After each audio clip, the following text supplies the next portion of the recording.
linaw, no? Ayan, oh, kita nyo naman yan, oh. Oh.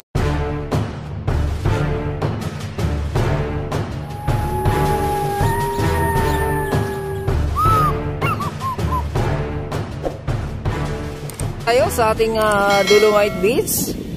O, dito ngayon ang kaganapan dito sa ating phase 2. Medyo high tide siya ngayon, mga bayan, at yung ating tubig dagat napaka-kristal, napaka-linaw, no? Ayan, oh, kita nyo naman yan, oh. Oh, yung ating mga kababayan nandoon mismo sa phase 1. At doon kasi mas malapit sa entrance, no? Oh, kita nyo naman yan, no? Ayan ang ating Roxas Boulevard, mga babayan. Oh, ito naman, papunta tayong phase 2 sa dulo. Oh, ito yung tubig. Oh, medyo nakakapagod dito maglakad. Pansinin nyo, maraming footprints dito sa ating buhangin. Ayan, oh. Nakakapagod dahil sa bumabaon yung mga paano. Oh, ayan, oh. Yun, masarap dito pag naglakad kayong nakapaalang. Kasi parang minamassage lang ang inyong mga paa, mabayan. Ayun, oh. Oh, tingnan nyo naman yan, ang ganda ng ating alon. Pa-high tide kasi siya ngayon, oh, kaya ganito. Oh. Oh, tingnan nyo naman dyan, oh. Crystal clear.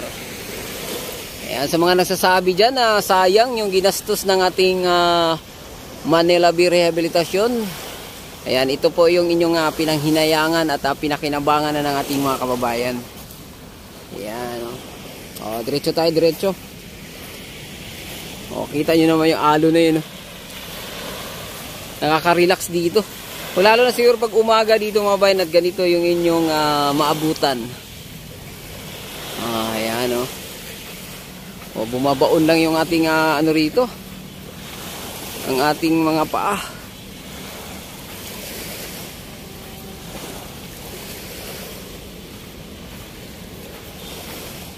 O, diretso tayo na, tingnan natin doon kung anong status. O, may mga ilan naman ditong mga basura na naanod, pero hindi talaga katulad dati na napakarami. Ayan, so expected na lang din natin to pagdating ng panahon ng habagat, mga babayan. Dahil sa yun nga, siyempre pag habagat na maulan, laging masama ang panahon, kaya siguradong marami mga basura maano dito, no? Pero so far sa ngayon wala, ano, mayroon nan konti lang.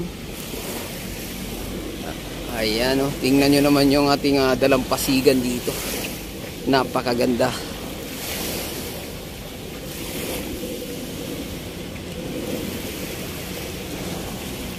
So expected natin pagdating ng mga 5 hanggang 10 taon, yung area na yan na nagkaroon ng reclamation. Ayan, oh, may mga itatayo dyan, mga building, mga bayan. Oh, parang maging muwa na yan, oh. Yan, maging muwa na yan.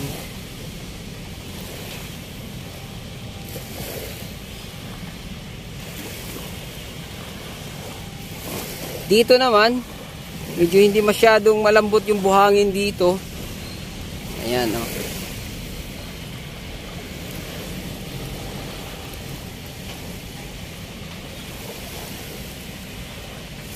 Kanina yung ating kasamahan dito, marami siyang nakuhang halaan, oh.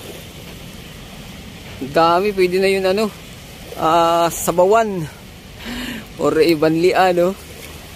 Yan, so wala tayong masyadong tao rito sa phase 2, kasi kalimitan nga ng mga kababayan natin at nandoon lang sa phase 1 at malapit sila sa entrance, no?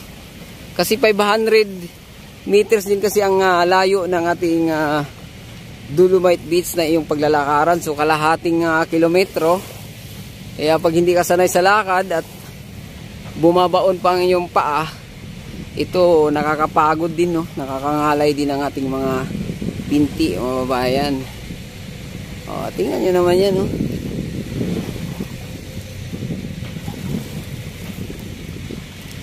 ayan, nandito na tayo, malapit na tayo sa ating dulo ng ating phase 2. So sa tawid dyan, yung kulay itim na yun, nakakala mo'y butanding. Ayan na po yung ating phase 3 mga babayan. So sa tawid dyan, ang ating makikita ay yung Grayson. Andito pa rin naman yung mga ano rito, yung mga boom na nasisira, na hindi na daw pala pwedeng ibalik yan sa laot kasi nasisira na. Ayan. So yan, boom na yan, ang purpose niyan para maharangan yung mga basura na naaanod, no?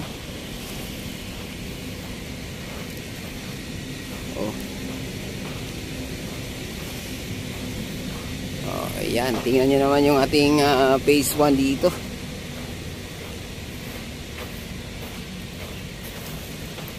Uy, ang laki pala ng ibon. Hindi ko napansin. Nandun pala si Ibong Tagak. Ano ba yan? Hindi ko nakita si Ibong Tagak, ah.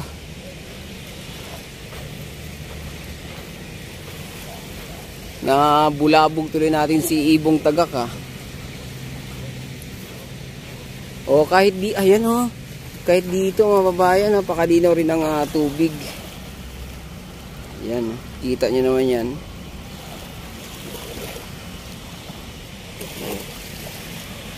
O, pakita ko lang sa inyo ang ating phase 3 na Grayson ang nakalagay pa dito.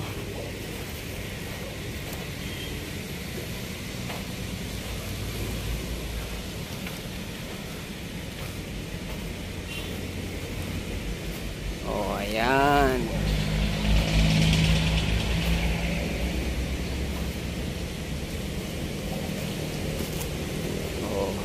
Ayan ang ating phase 3 mga bayan. Dapat to kasi ang plano nito hanggang Manila Yacht Club ito.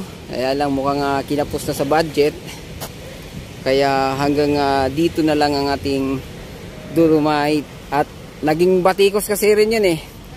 Hindi na pinapakuha yung ating gobyerno ng Dolomite sa Alcoy, Cebu. O, kita nyo naman yan, o. Yan.